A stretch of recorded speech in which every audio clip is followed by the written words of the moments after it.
There is a big battle brewing over just how unions should be allowed to organize in the workplace. The Employee Free Choice Act, which is co-sponsored by Louisiana Senator Mary Landrieu, would allow labor organizations to unionize workplaces without secret ballot elections. Tonight in our Newsmaker segment, there's a campaign underway to kill that bill. KSLA News 12 anchor Pat Simon speaks with Mark Zeldin, the chairman of the group Louisiana for Employee Freedom. Jeff, thanks so much, and Mark, thanks for joining us today. Thanks so much for having me. As you know, your group is running some TV commercials on the Employee Free Choice Act. Why don't we take a look? America was built on democratic principles, but here's one simple question. What if your vote wasn't private? Some union bosses and their politician friends want to effectively do away with privacy when it comes to voting on joining a union. Employees could be exposed to intimidation at work and at home. So contact Mary Landrieu at employeefreedom.org and ask her this one simple question. Shouldn't your vote still be private?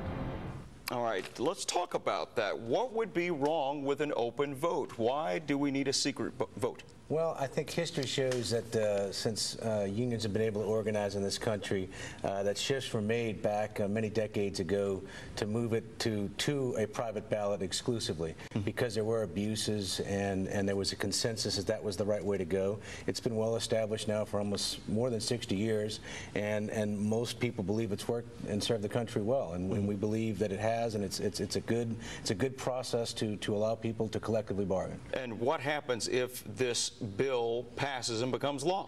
Well, it amends the current law to allow for other types of non-private balloting. The presumption is that it would allow for union organizers to look over the desk of people, or and in factories to look over the shoulders of people, to be able to contact them at home, and to be able to do so on a regular basis, not a one-time yay or nay, but to continually do it until they decide yes or no. Mark, I'm hearing you, but you would think that if the majority was against voting for a labor to organize a labor union, the majority would stand up against that intimidation, no? Well, I think that's the assumption of some of the people in organized labor, and I understand where they're coming from. They've lost a share for decades now of a private sector workforce, and they're looking for a way to try to reverse that trend.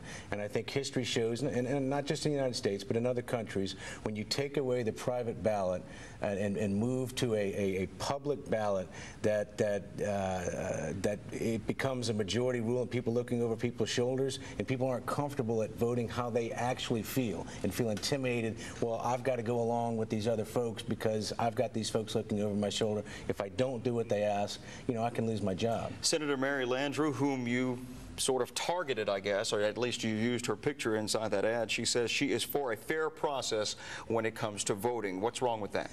Well, what she says is certainly something we're comfortable with, but this legislation that she's co-sponsored and supported a vote to break a filibuster last year doesn't do that. It removes a process that's fair, that's worked and served this country well for over 60 years, and wants to change that process in order to allow for organized labor to recapture a larger share of the workforce. Got about 10 seconds. What are the chances of this thing coming up again before the presidential election? It's unclear, but I would say that the organized labor will make a push to have another vote. If not, it'll certainly come up next year in 2009. All right, Mark Zeldin, thank you so much for joining us today. Thank you. Appreciate it. And now, Jeff, back to you.